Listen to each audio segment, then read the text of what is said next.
if we look at the value chain of graphene, there's the graphene production, which you're sourcing from, and then you have this application development space in the middle, right, where you're actually putting graphene as an additive into a product, as you said, to improve its performance.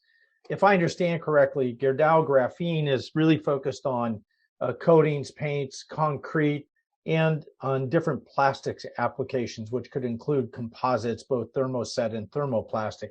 Yes. Why have you guys chosen those particular markets to focus on? Okay, these are the markets we believe are the first movers, right? So when before we actually opened the company, we did a very large market scan looking at all the 55 potential applications that we have from the Graphene Council, from you guys, right? And looking basically at say two I think points, two angles from it, right? One is how ready was the technology for these markets? So was the R&D work or the actual research from universities of the application of the graphene in these markets ready, or in a more mature stage that required some small time to get it up to the market.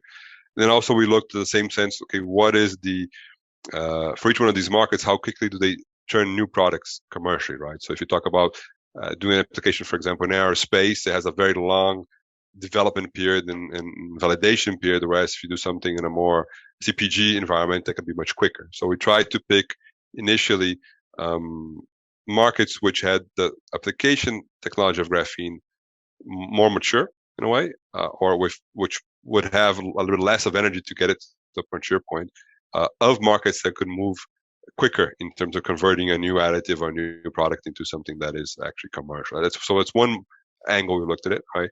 The other one was also, okay, what is the actual business potential of that market, right? So in the end, we see a lot that innovation, right, is a good idea at times it's invoiced, right? It goes away from becoming just a good idea if you actually get it invoiced and out into the market. So it's also important because all this requires a lot of investment to see what is the total size of this market. Does it have a healthy business in terms of the economics from it? So we also try to look at that, and then these markets were the 5 markets that had the right intersection of these two angles, so to speak, right?